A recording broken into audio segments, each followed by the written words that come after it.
कैसे हैं आप लोग? आशा करते हैं आप लोग अच्छे होंगे। अभी तक आपने देखा होगा वृत्त का, वृत्त से पहले रेखा कोण, उसके बाद त्रिभुज का, उसके बाद आयत का। अभी आज चलते हैं, हम देखते हैं वृत्त का। वृत्त किसे कहते हैं? तो आप बिल्कुल इस वीडियो को अंत तक देखेंगे, जिससे कि अंत में मैंने कुछ ऐसे टिप्स बताए हैं, ऐसे कुछ शॉर्ट क्वेश्चन बताए हैं जिसको कि क्लास 10th में ऑब्जेक्टिव क्वेश्चन में आने वाला है। आने वाले क्वेश्चंस को मैं बताया हूँ। और लास्ट में सूत्र है इसका, वृत्त का सूत्र क्या होता है, परिधि का सूत्र क्या होता है। ठीक है, तो आप बिल्कुल अंत तक देखेंगे। चलिए, स्टडी 99 की क्लासेस में आपका स्वागत है। वृत्त कहते किसे हैं? वृत्त किसी निश्चित बिंदु के परितः, किसी निश्चित बिंदु के परितः बिंदुओं के समुच्चय को वृत्त कहते हैं। किसी निश्चित बिंदु के परितः बिंदुओं के समुच्चय को वृत्त कहते हैं। परितः का मतलब होता है चारों तरफ। ठीक है, और इस निश्चित बिंदु को वृत्त का केंद्र कहलाता है, सेंटर कहलाता है। ठीक है, इसके बाद आता है परिधि, सर्कमफ्रेंस। किसी निश्चित बिंदु से समान दूरी पर स्थित बिंदुओं के परितः समान दूरी पर स्थित बिंदुओं के समुच्चय को परिधि कहते हैं। परिधि को सी से सूचित करते हैं, यह हमेशा ध्यान रखेंगे। परिधि को सी से सूचित करते हैं। इसके बाद त्रिज्या, रेडियस, इंग्लिश में से रेडियस बोलते हैं। केंद्र से परिधि तक की दूरी, ये परिधि है, केंद्र से परिधि तक की दूरी रेडियस कहलाती है। इसे आर से इंडिकेट करते हैं, इसे आर से सूचित करते हैं। यह एक विमीय समतल होता है, यह एक विमीय समतल होता है। ठीक है, इसके बाद व्यास, डायमीटर। व्यास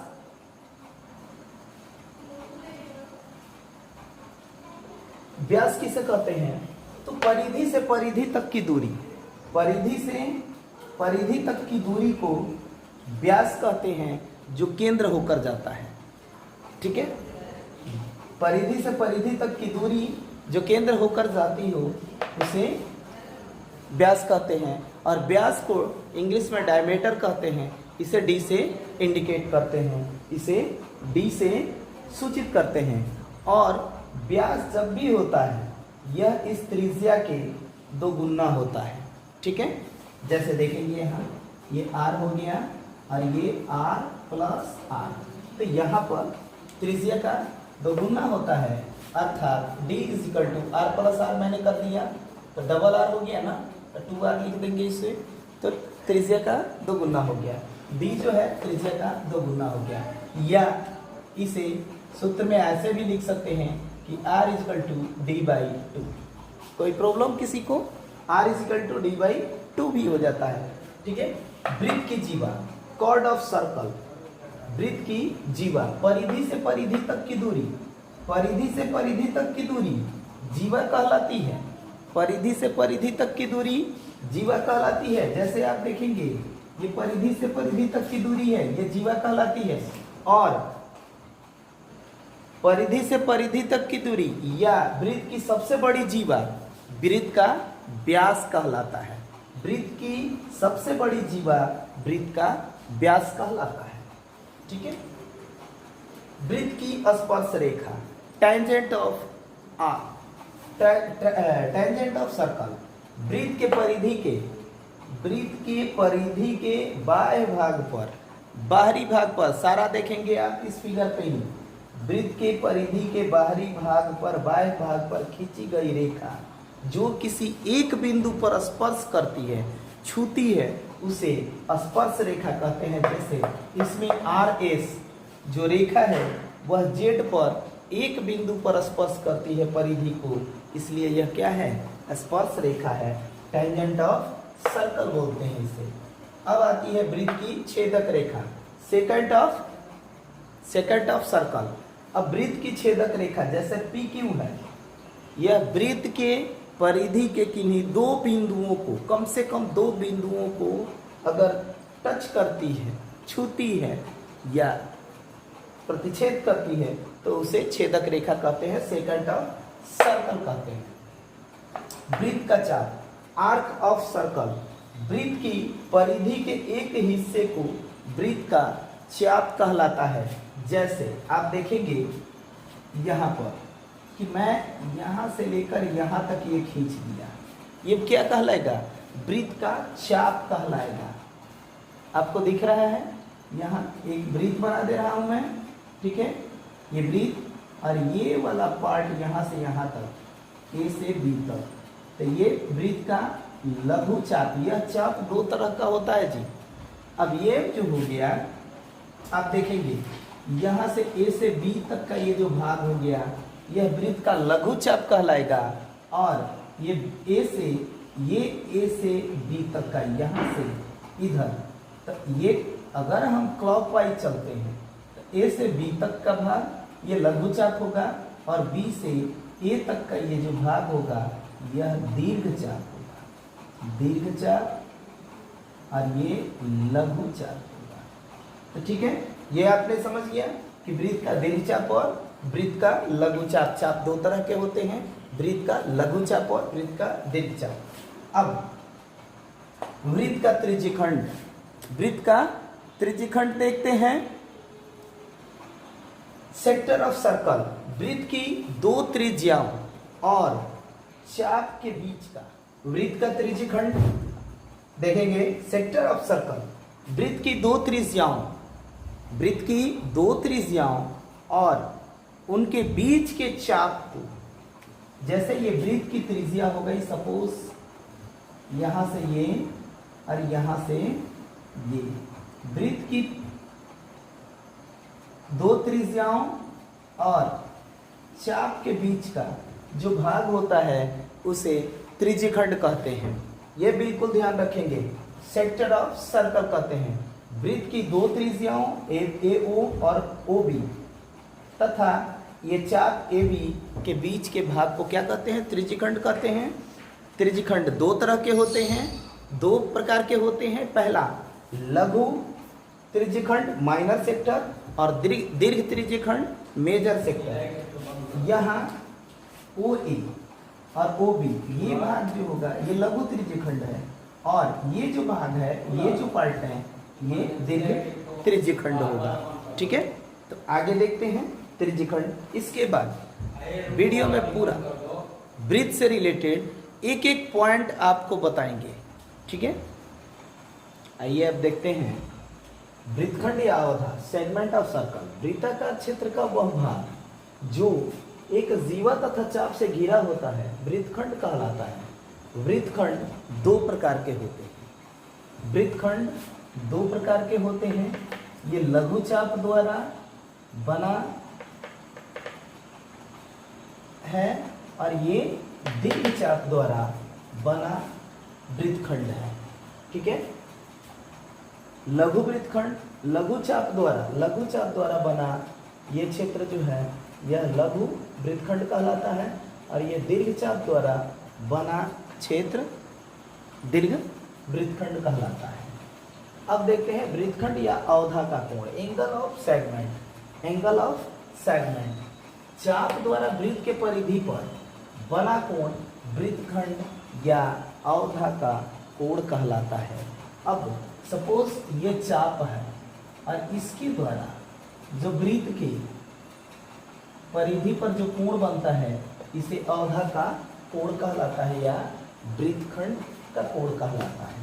एक केंद्रीय, अब नेक्स्ट देखते हैं एक केंद्रीय या सकेंद्रीय वृत्त। कंसेंट्रिक सर्कल, वैसा वृत्त जिसका केंद्र एक और परिधि अलग अलग हो। वैसा वृत्त जिसका केंद्र एक लेकिन इसकी त्रिज्याएं अलग अलग हो, अलग अलग माप की, ओ ए और ओ बी देख रहे हैं, दो त्रिज्याएं हैं माप की।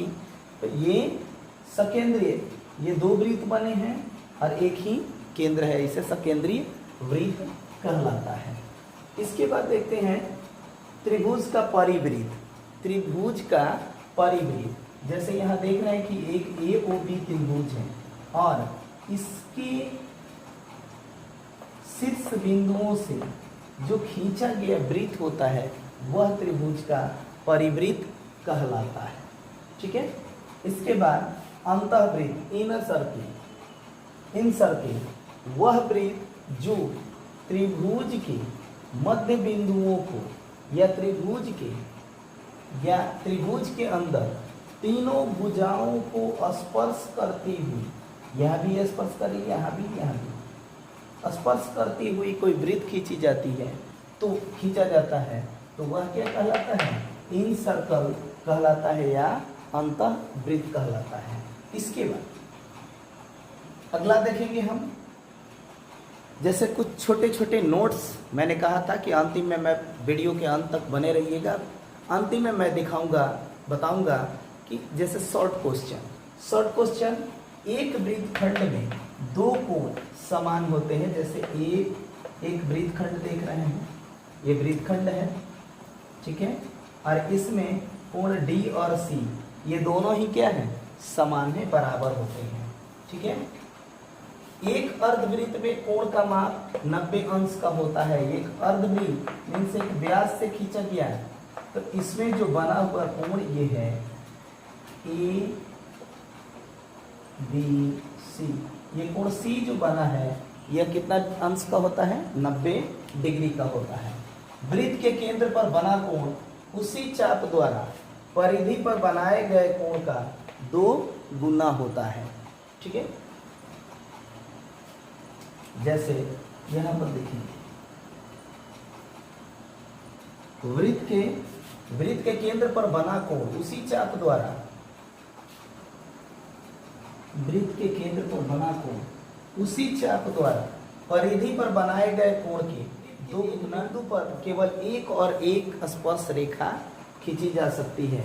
जैसे ये वृत्त है, वृत्त के सिर्फ एक बिंदु पर एक ही स्पर्श करती हुई रेखा खींची जा सकती है। वृत्त के एक बिंदु पर केवल एक स्पर्श रेखा खींची जा सकती है। वृत्त के केंद्र पर 360 डिग्री का कोण बनता है। ये वृत्त का केंद्र है तो यहाँ पर कितने डिग्री का कोण बनता है? 360 डिग्री, 360 डिग्री या 4 समकोण बनता है। कितना समकोण बनता है? 4 समकोण। ठीक है, अर्धवृत्त द्वारा केंद्र पर बना कोण 180 डिग्री का होता है। ये अर्धवृत्त है और इसके द्वारा, ये अर्धवृत्त है और इसके द्वारा अर्धवृत्त द्वारा केंद्र पर बना कोण 180 डिग्री का होता है। यहाँ पर आपने देखा था कि ये 90 डिग्री का है और इसी के द्वारा यहाँ पर जो कोण बनता है ये कितने डिग्री का होता है? 180 डिग्री का। ठीक है, कोई दिक्कत किसी को? चाहिए तो फिर अब देखते हैं, सूत्र देखते हैं कौन कौन सा त्रिभुज में सूत्र होता है। इस वीडियो में पहले अब हट जा रहा हूं मैं, इसका आप स्क्रीनशॉट लेकर के और याद कर लेंगे। ठीक है, चलिए स्क्रीनशॉट ले लें आप बिल्कुल क्लियरली, कहीं से कोई प्रॉब्लम आपको नहीं। तो ये सारे चीज़, सारे पॉइंट आप नोट कर लेंगे, याद कर लेंगे तो आपको 10th में या अदर भी एग्ज़ामों में आपको बहुत बड़ा हेल्प मिलेगा। ठीक है, अब देखेंगे वृत्त से रिलेटेड कुछ सूत्र।